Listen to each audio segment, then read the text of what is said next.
안녕하십니까. 시편 6편 말씀을 읽겠습니다. 5절 6절 말씀을 읽겠습니다.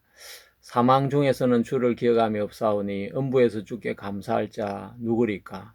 내가 탄식함으로 곰핍하여 밤마다 눈물로 내 침상을 띄우며 내 요를 적시나이다.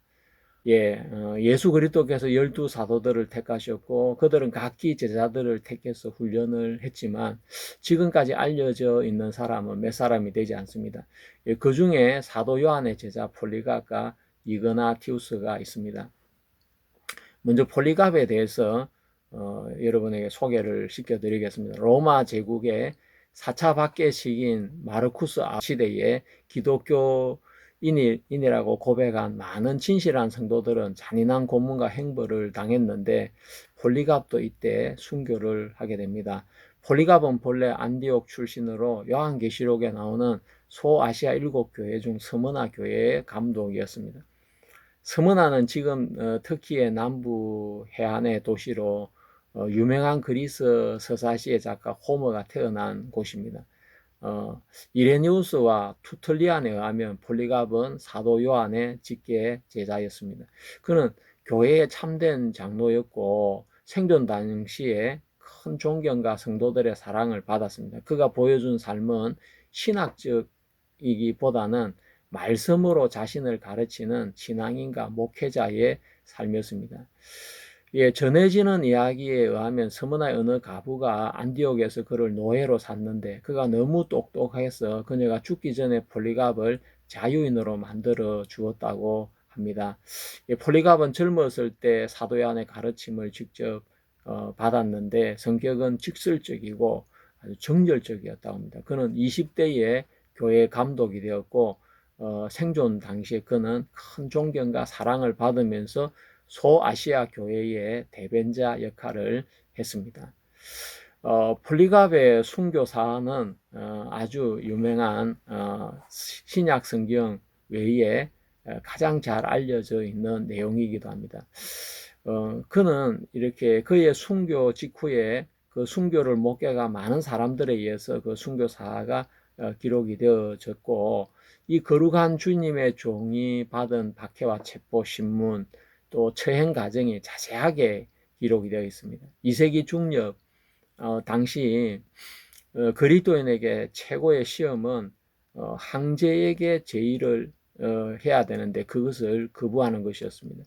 당시 사람들은 로마 황제를 위해서 한 줌의 향을 피우고 가이사를 신처럼 이렇게 주님이라고 불러야 되었습니다.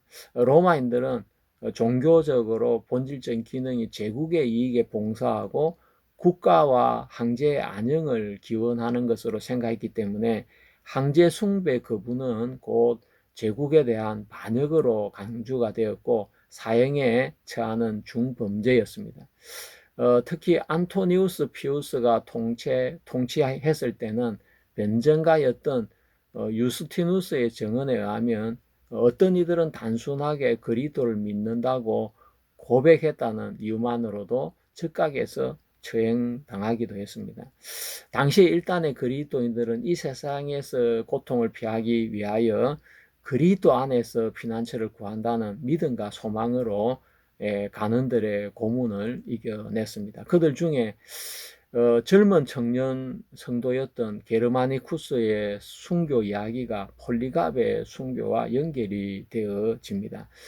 게르마니쿠스는 처형장에 있었을 때 재판관이 그의 젊음을 안타깝게 생각해서 고문을 당해서 죽지 말고 마음을 바꾸라고 권면을 하게 되는데 이때 그는 대답하기를 로마 제국의 잔악한 통치하에서 사는 것보다 하나님의 나라에서 평안하게 사는 것이 더욱 아름답다고 대답을 했는데 그리고 그는 자기를 향해 삼키려고 부르짖는 그 짐승들을 향해서 외쳤습니다.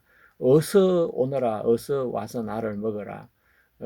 그의 용기 있는 모습을 본 구경꾼들은 분노하면서 재판관을 향해 외쳤습니다. 무신론자들을 죽여라. 폴리갑을 체포하라. 기독교를 정화한 사람들은 일제히 폴리갑의 처형을 요구했습니다. 이때 무신론자라는 것은 보이지 않는 하나님을 섬기는 기독교인을 향해서 그들은 무신론자라고 했습니다. 보이는 신인 황제를 숭배하지 않고 보이지 않는 신을 섬겼기 때문에 그들은 무신론자로 기독교인을 그렇게 취급했습니다. 저들이 폴리갑의 청행을 요구한 것은 그리스도인들이 폴리갑의 영향을 받아서 담대하다고 믿었기 때문입니다. 서문화 교회에서 혹심한 박해가 몰아닥치게 되어지면서 게르마니쿠스를 비롯해서 순교자들의 소식을 전해들은 폴리갑은 도시에 남아 있기를 원했지만 다수의 만류로 인해서 몇몇 동행인과 함께 가까운 농가로 피신해서 기도하는 것 외에는 아무것도 하지 않았다고 합니다. 그러나 수색자들이 2명의 노예 소년들, 바로 형제들을 체포해가지고 고문을 했고, 그 중에 한 소년이 고문을 이기지 못해서 실토를 하게 되어집니다. 그래서 폴리갑은 그때 하나님의 뜻이 이루어지다 하면서 도피를 거절했지만, 추적자들이 폴리갑을 찾아왔을 때 폴리갑은 그들을 위해 식탁을 준비하게 하고 그들에게 원하는 대로 먹으라고 권하고, 그리고 차분하게 1시간만 기도할 수 있게 해달라고 요청을 했습니다. 그들이 허락을 하면서 그는 서서 하나님 앞에 기도를 했으며 은혜와 성령이 충만해서 2시간 동안 말을 멈출 수가 없었다고 합니다. 몇몇 사람들은 그렇게 경건한 노인을 잡으러 왔다고 후회를 했다고 합니다. 이어 곧 떠날 시간이 되었을 때 그들은 폴리갑을 데리고 나갔습니다. 그날은 큰 안식일이었으므로 폴리갑을 맞은 경찰 지휘관 헤롯과 또 그에 붙인 니세테스는 폴리갑을 자기 마차에 태운 뒤에 자리에 앉으라고 하면서 가이사가 주님이다, 그에게 향을 피우고 자신을 구하는 것이 도대체 무슨 해가 있느냐라고 하면서 폴리갑을 설득하기 위한 노력을 다했습니다. 폴리갑이 나는 당신들이 나에게 제시하는 것을 나는 하지 않겠다라고 대답을 하자 그들은 이제 폴리갑을 위협하기 시작했습니다. 그리고 폴리갑이 마차에서 내릴 때 그를 급하게 말해서 내려뜨려서 타박상을 입게 했고, 폴리갑은 아무 말 없이 길을 재촉해서 소란스런 경기장으로 인도가 됐습니다. 폴리갑이 앞으로 나아가자 지방 총독은 그에게 폴리갑이냐 물었고, 그는 그렇다고 대답을 했습니다. 총독은 그에게 그리스도를 부인하라고 권하면서 가이사를 수호신으로 맹세하라, 회개하라, 무신론자들은 없어져 버리라고 말해라 라고 폴리갑에게 요구를 했는데, 폴리갑은 엄숙하게 경기장을 향해서 모인 이교도들을 향해 무신론자들은 없어져 버려라 하고 외쳤다고 합니다. 여기서 로마인이 말하는 무신론자는 기독교인을 말하는 것이고, 또 폴리갑이 말한 무신론자는 바로 예수 그리스도를 믿지 않는 로마인들을 이야기했던 것입니다. 총독은 다시 한번 그에게 그리스도를 욕하라고 요구했는데 폴리갑은 이렇게 대답을 했습니다. 나는 86년 동안 나는 그분의 종이었습니다. 그동안 그분은 나에게 아무런 잘못도 하지 않았습니다. 그런데 내가 어떻게 나를 구원하신 왕을 모독할 수 있겠습니까? 총독은 다시 한번 너 가이사에게 맹세하라고 했지만 폴리갑은 나는 그리스도인입니다, 이제 여러분들이 기독교의 교리를 배우기 원한다면 시간을 정하고 나에게 들으십시오 라고 대답을 했다고 합니다. 그래서 총독은 나는 야수들을 가지고 있다, 네가 마음을 바꾸지 않는다면 너를 그것들에게 던질 것이다 라고 협박을 했는데, 폴리갑은 야수들을 부르십시오, 좋은 것에서 악한 것으로 회개하는 것은 우리에게 불가능한 변화입니다. 그러나 악으로부터 의로 변화되는 것은 고귀한 것입니다 라고 말을 했고, 네가 야수들을 무시하니 나는 너를 불태울 것이다 라고 했는데, 당신은 오직 잠깐 태우고 잠시 후에 소멸되는 불로 나를 위협합니다. 그런데 당신은 악한 죄인을 위하여 예비된 다가오는 심판과 영원한 행벌의 불을 모르고 있습니다. 당신이 원하는 것을 하십시오. 말을 하면서 폴리갑은 용기와 기쁨이 넘쳤고 은혜로 충만했습니다. 그와 반대로 놀란 총독은 전령을 경기장 한복판에 보내어서 폴리갑은 자신이 기독교인이라고 고백했다. 그러면서 선포하게 하면서 유대인과 이방인들이 이 사람이 바로 많은 사람에게 가이사에게 희생이나 예배를 드리지 못하도록 가르친 아시아의 선생, 기독교의 아버지, 우리의 신의 파괴자다라고 외치면서 사자들을 풀어놓아라고 외쳤습니다. 그리고 일제히 폴리갑을 산채로 불태워야 된다고 소리를 사람들이 쳤는데, 그래서 군중들은 여기 여러 곳에서 장작과 밀집을 모아왔고 장작단을 마련했습니다. 그리고 폴리갑을 못 박지 않는 채 두 손을 말뚝 뒤로 묶은 채 폴리갑은 기도를 했습니다. 오 전능하신 주 하나님, 예수 그리스도의 아버지시여, 당신 앞에서 살고 있는 의인들의 경주의 하나님이시여, 당신은 오늘 이 시간 나로 하여금 성령 안에서 영과 육의 영생과 부활로 순교자들의 수에 포함되는 영광을 주셨습니다. 당신의 소중한 아들을 통하여 참으로 모든 일에 대하여 나는 당신을 찬양합니다. 나는 당신에게 영광을 돌립니다. 아멘. 예, 강한 불꽃이 폴리갑의 몸을 둘러쌌고 이어서 사형 집행인의 칼이 이 거룩한 교회 지도자를 찔렀을 때 많은 피가 쏟아져 나왔다고 합니다. 예, 폴리갑은 빌레아델피아 출신의 다른 11명과 함께 순교를 했는데 죽음의 위험 속에서도 믿음을 지켰던 주님의 특별한 일꾼으로 기억이 되고 있습니다. 그는 자기를 위해 당신의 전부를 주신 주님께 자신을 기쁘게 드렸고 모든 장애물을 넘어 복음의 길을 완주했습니다. 서머나 교회 성도들은 비록 훌륭한 지도자를 잃었지만 폴리갑의 순교는 그리스도의 신앙에 대한 공개적으로 고백하지 못했던 용기 없는 기독교인들에게 커다란 신앙의 용기를 북돋아 주었습니다. 폴리갑은 살아있을 때 잘못된 교리를 전파하던 이단 마르시온을 만났습니다.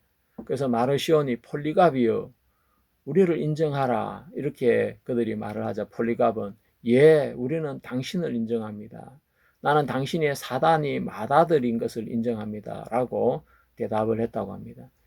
폴리갑의 편지는 몇 장이 되지 않는데 시종 1간 인용문으로만 되어 있습니다. 그 이유는 폴리갑에게는 자신의 말로 설명해야 할 새로운 사실이 전혀 없기 때문에 그런 것입니다. 그의 가슴 안에는 사도들의 교훈이 그대로 녹아 있었습니다. 폴리갑은 사도들의 가르침에 완전히 사로잡혀 있었고 편지 속에서도 사도들의 말을 그대로 인용하는 수밖에 없었던 것입니다. 이러한 사실은 후대에 일어난 여러 교부들이 성경을 해석하면서 새로운 교리를 만들어낸 것과 비교할 때 좋은 교훈이라고 할 수 있겠습니다. 폴리갑은 서머나 교회에서뿐 아니라 소아시아 전체 교회에서 절대적인 권위를 가지고 있었습니다. 로마 감독도 폴리갑을 대할 때 특별한 예우를 했습니다. 폴리갑이 부활절 논쟁을 해결하기 위해서 로마에 갔을 때 로마 감독은 폴리갑이 자기를 대신하여 성찬식을 집례하도록 자신의 자리를 내어 주었습니다. 이러한 권위와 영향력은 그가 사도시대와 연결된 산 정인이라는 점도 있지만 그의 거룩한 신앙과 원숙한 인격에서 우러나온 것이었습니다. 예, 그리고 또 다른 속사도로 알려져 있는 이그나티우스가 있습니다. 예, 이그나티우스는 안디옥의 감독으로 있었는데 AD 100년경에 로마에서 가장 큰 도시는 로마였고 로마는 한 인구 100만 명의 도시였다면 그 다음의 도시가 알렉산드리아와 안디옥이었습니다. 한 인구 50만 정도가 되었다고 하고 그 다음은 카르타고와 에베소였다고 전해지고 있습니다. 이그나티우스가 그 시리아 안디옥의 감독으로 이렇게 있었고 그 도시는 짧지만 격렬한 박해 기간 중에 로마에서 야수들과 싸우는 행을 선고받았습니다. 예, 그래서 이그나티우스는 AD 107년에 순교를 하게 되었습니다. 이방 선교를 시작한 교회였던 안디옥 교회는 초대 교회에서 이방 교회의 모체라고 할 수가 있습니다. 당시 안디옥의 총독이었던 하드리아누스는 이렇게 이그나티우스를 안디옥에서 체포해서 로마로 호송되는 중에 그 이그나티우스는 사형 선고를 이렇게 받게 되어지고 로마 황제 트라냐누스 시기에 순교하게 됩니다. 그는 단지 기독교인이라는 제목으로 안디옥에서 로마까지 끌려갔고 그곳까지 가는 동안 7개의 서신을 남겼습니다. 그 중에 한 통이 폴리갑에게 보낸 편지였습니다. 그는 로마로 압송되는 가운데 서머나를 지나가면서 친구인 폴리갑에게 서신을 이렇게 썼을 뿐 아니라 7개의 서신을 교회에 보내달라고 이렇게 부탁을 했습니다. 그의 편지들은 그가 그리스도에게 열정적으로 헌신한 사람이고 순교를 열망하는 사람이라는 사실을 나타내고 있습니다. 로마 교회에도 편지를 쓰면서 로마 교회 성도들에게 자신을 정말 구출해 주지 말 것을 강건하고 이래 있습니다. 그래서 그가 자신이 사모하는 순교의 면류관을 쓸 수 있도록 해달라고 그는 건면을 했습니다. 그는 체포가 되어서 로마로 압송되어 가는 과정에서 아시아 교회들에게 말씀을 전하고 성도들을 건면함으로써 교회에 큰 믿음의 확신과 힘을 더해 주었습니다. 그의 편지를 이렇게 소개하면 나는 여러분에게 탄원합니다. 나에게 불합리하게 친절하지 마십시오. 내가 그것을 통해 하나님께 도달하도록 내가 야수들을 위한 먹이가 되게 하십시오. 나는 하나님의 밀이고 나는 야수들의 이에 의해서 갈아지고 있습니다. 내가 다른 사람에게 짐이 되지 않기 위해서 그들이 나의 무덤이 되어서 내 육신의 어떤 것도 뒤에 남겨놓지 않도록 야수들을 달래는 것이 더 좋습니다. 나는 내게 가장 좋은 것을 알고 있습니다. 내가 그리스도에게 갈 수 있도록 보이는 것이든 보이지 않는 것이든 아무것도 나를 시기하지 못하게 하십시오. 불과 십자가와 야수와 전쟁들과 절단과 난도질과 주리를 터는 것과 사지를 자르는 것, 나의 온몸을 짓밟는 것, 마귀의 잔인한 고문들, 이러한 것들이 나에게 다가오게 하십시오. 오직 내가 그리스도에 이르게 하십시오. 나는 땅끝까지 통치하는 것보다 예수 그리스도를 위해 죽는 것을 훨씬 좋아합니다. 왜냐하면 내가 거기 도달했을 때 나는 진정한 사람이 될 것이기 때문입니다. 이 말을 들은 황제는 적법한 절차를 밟지 않고 이그나티우스를 로마로 압송해서 맹수들의 밥이 되게 맹했습니다. 폴리갑은 이그나티우스가 로마 원행 경기장에 순교한 것으로 사람들에게 전했고 그때 약 4만 5천 명의 관중들을 수용할 수 있는 대형 경기장이었다고 합니다. 구경꾼들이 몰려들었고 또 황제는 이그나티우스를 명수에게 던지라고 맹했습니다. 자신이 사모했던 대로 이그나티우스는 짐승에게 던져 죽어가면서 이렇게 말했습니다. 나는 그리스도의 밀입니다. 그러므로 나는 사나운 짐승의 이빨 속에서 절구질되어서 순결한 그리스도의 떡이 될 것입니다. 라고 말했습니다. 이것이 바로 존 폭스의 기독교 순교사에 적혀있는 내용들입니다. 사자들이 그를 덮쳐 그는 결국 장렬한 순교를 하였다. 후에 그의 친구들은 그의 죽음을 애도하면서 사자들이 먹다 남긴 그의 뼈를 모아 매장해 주었다. 그는 그리스도와 함께 더 좋은 곳으로 갔다. 그는 또한 칼날에 더 가까이 가면 갈수록 하나님께 더 가까이 간다. 는 유명한 말을 남겼습니다. 그가 남긴 7통의 서신들은 초대교회 신앙과 조직을 밝혀주는 귀중한 자료인데 영지주의적 유대교 이단설을 경계하고 있으며 그리스도를 우리 하나님 예수 그리스도라고 부르면서 정말 그분의 신성과 인성을 동시에 강조했습니다. 그는 노년에 로마 황제를 만나서 안디옥에서 만나게 되었는데 황제는 이그나티우스의 명성에 이끌려서 그를 만나보게 되었다고 합니다. 황제가 기독교를 멸시하는 사람이었기 때문에 이그나티우스를 대면하자 무례하게 그를 빈정대기를 시작했습니다. 했습니다. 이에 이그나티우스는 황제의 말에 겸손하면서도 분명하게 응수를 했고 사태는 점점 악화가 되었습니다. 이그나티우스를 만난 이 황제는 이런 이야기를 했다고 합니다. 여기 사악한 마귀들, 사람들을 속이는 자가 있구나. 나는 마귀가 아니라 마음에 그리스도를 모신 자입니다. 네 속에 그리스도가 있다고. 본디오 빌라도가 죽인 그가 너희가 그렇게 중요한 존재인가? 예, 그렇습니다. 그분은 나의 죄를 대신하여 십자가에 못 박혀 죽으셨기 때문입니다. 이 일로 인해 트라냐운스 황제는 특별한 법도 적용하지 않고 그를 로마로 압송하여서 원행 경기장에서 많은 사람들의 앞에서 그를 명수의 먹이가 되어 순교를 당하게 했습니다. 로마의 총독과 황제들은 그리스도인들을 핍박하는 것이 로마의 평화를 유지하는 데 더 유리하다고 생각했을지 모르지만 그들의 핍박이 그리스도인들의 마음에 하나님 주신 믿음과 천국의 소망을 깨뜨릴 수는 없었습니다. 아마도 다른 사람들도 같은 운명을 겪었을 것입니다. 이그나티우스의 서신들은 세 가지 관점에 의해 지배가 되고 있습니다. 첫 번째는 가까워오는 그의 순교입니다. 그의 신학은 그리스도의 피에 초점을 맞추고 있고 그는 그 자신의 임박한 죽음을 지적하면서 그리스도의 순환의 실제를 강조합니다. 두 번째 관심은 교회 연합입니다. 이그나티우스는 위험한 분파들에 대항하여 교회 건의자들에 대한 순종을 완고하게 강조합니다. 이그나티우스는 세 번째 그 관심은 분파로 이끌려가는 이단적 운동의 정체를 폭로하는 것입니다. 이그나티우스에 있어서 그리스도는 우리 하나님입니다. 그는 심지어 하나님이신 그리스도에 대하여 말할 수 있다라고 표현을 하기도 했습니다. 이그나티우스의 그 내용들을 다 읽어드릴 수는 없지만 이그나티우스의 서신들은 세 개의 형태로 우리에게 전해져 내려오고 있는데 4세기에 새로운 어구들이 삽입된 긴 교정판이 존재하고 있습니다. 진짜 서신들의 요약본은 시리아어로 된 짧은 교정판이 있습니다.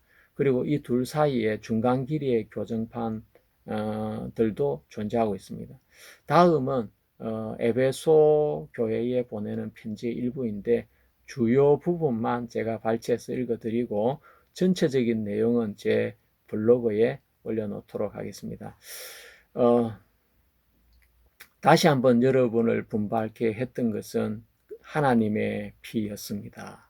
자, 이런 내용이 들어있고 오직 하나님 한 분의 의사가 있을 뿐입니다. 그분은 우리 주 예수 그리스도입니다. 그분은 육체를 입으셨으면서도 영에 속한 분이시며 태어나셨으면서도 출생하지 않고 독립적으로 존재하신 분이고 자, 이 부분이 아주 중요합니다. 이 부분은 이레니우스의 표현과도 동일하고 예수님은 출생하지 않고 태어나셨다 라고 이렇게 표현했는데 5세기의 그 교부들은 마리아를 통해 출생하신 분이라고 해서 결국 마리아를 테오토쿠스라 해서 하나님을 낳은 자라고 했고 그래서 마리아 숭배 사상으로 이어지는 것을 볼 수 있습니다. 그렇지만 이그나티우스는 그분은 육체를 입으셨으면서도 영에 속한 분이시며 태어나셨으면서도 출생하지 않고 독립적으로 존재한 분이다. 이렇게 이야기했습니다. 육화된 하나님이시며 죽은 가운데서 참된 생명이시며 하나님일 뿐 아니라 마리아에게서 나셨으며 처음에는 고통을 당하셨으나 그 다음에는 고통에서 벗어나셨습니다. 이렇게 말씀해 주고 있습니다. 신앙이 불신앙과 함께 행동할 수 없고 불신앙이 신앙과 함께 행동할 수 없는 것처럼 육체에 속한 자들이 영적으로 행동할 수 없고 영적인 자들이 육체에 속한 자처럼 행동할 수 없습니다. 그러나 여러분이 심지어 육체 안에서 행동하는 것들도 여러분은 영적으로 행합니다. 왜냐하면 여러분은 모든 것을 그리스도의 감독 아래 행하기 때문입니다. 자, 이 내용도 굉장히 중요한 내용이라고 여겨집니다. 이 말씀을 이해하고 믿는다면 우리에게 삶의 성화가 더 필요가 없다는 사실을 알게 되는 것입니다. 그리고 신앙을 고백하는 자들은 어느 누구도 죄에 빠지지 않습니다. 또한 사랑하기를 배운 자들은 어느 누구도 미워하지 않습니다. 그 열매로 나무를 아느니라 하는 말씀과 마찬가지로 그리스도에게 속했다고 고백하는 자들은 그들의 행위로 알아볼 수가 있습니다. 왜냐하면 중요한 것은 순간적인 고백의 행동이 아니고 믿음에 의하여 지속적으로 동기가 부여되는 것이기 때문입니다. 자, 이 말씀을 이해한다면 회개에 대해서 분명한 선이 그어질 수 있습니다. 반복적으로 하는 회개가 얼마나 성경적이지 않는 잘못된 회개인지를 우리는 알 수가 있습니다. 침묵을 지키고 진실한 것이 제잘거리고 찌끄리면서 거짓된 것보다 낫습니다. 만약에 교사가 자신이 설교하는 것을 실천한다면 가르치는 것은 좋은 일입니다. 자, 이렇게 이 말씀도 참 중요한 말씀이지 않습니까? 교사가 가르치기만 하지만 자기가 실천하지 않는다면 그것은 정말 위선이고 사기에 불과하다는 것을 알 수가 있습니다. 그리고 예수님에 대해서 말씀하시면서 인간의 아들이시며 하나님의 아들이신 그리스도와 하나가 되어 함께 모이고 있다는 것을 보여주신다면 저는 이것을 하겠습니다.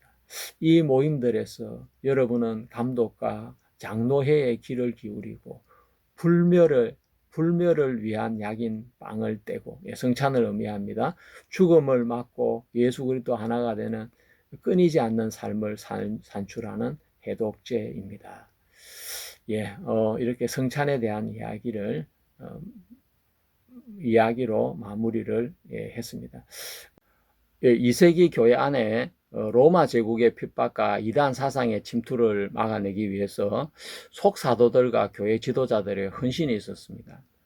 그럼에도 불구하고 그리스의 철학 아래 자라났던 교회 지도자들이 신앙을 가진 후에도 그리스 철학을 신봉하게 되면서 자연스럽게 철학이 그리스도인의 신앙 안에 스며들게 되었습니다.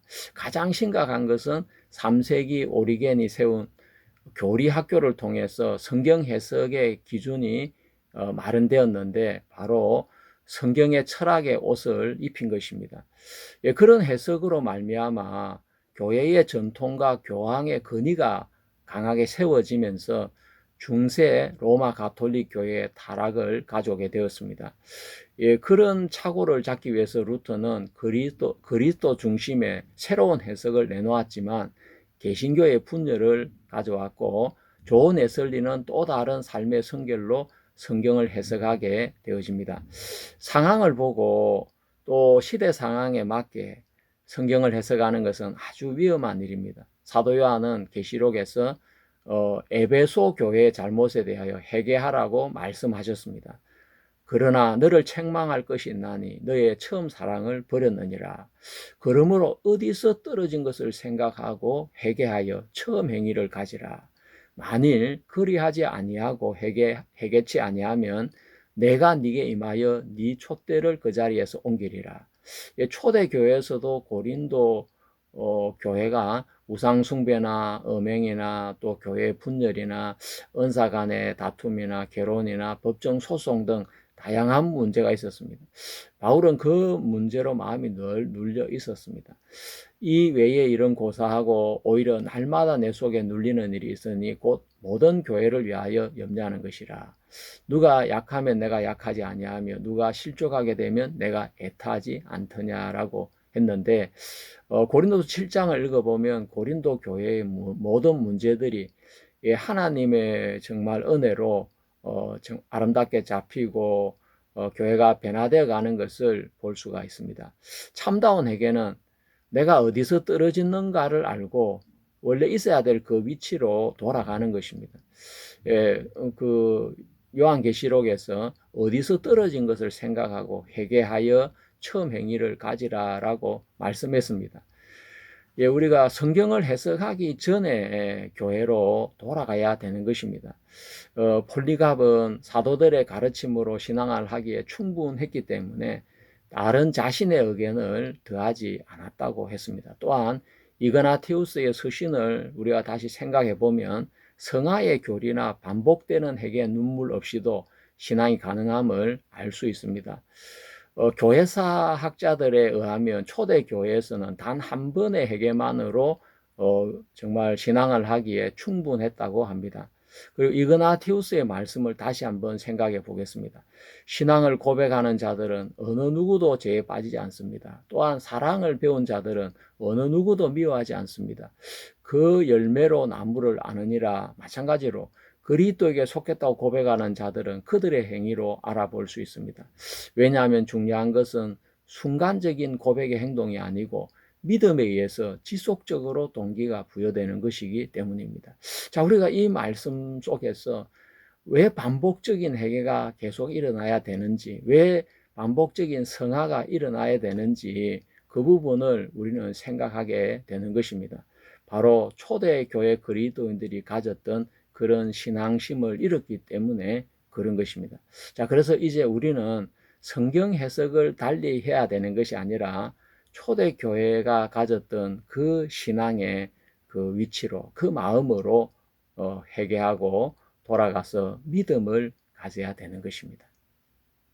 여러분이 그 이그나티우스의 그 편지에 대해서 더 자세히 알고 싶으신 분들은 제 블로그를 참조하셔도 되고, 또 다른 책을 구해서 읽어보셔도 이런 속사도가 있었구나라는 사실을 여러분이 발견하게 될 것입니다. 이레니우스를 또 하려고 했는데 시간이 많이 지나서 이레니우스까지 오늘 다루지 못할 것 같습니다. 오늘 여기까지 말씀을 드리고 다음 시간에 또 이레니우스에 대해서 같이 공부하도록 하겠습니다. 감사합니다.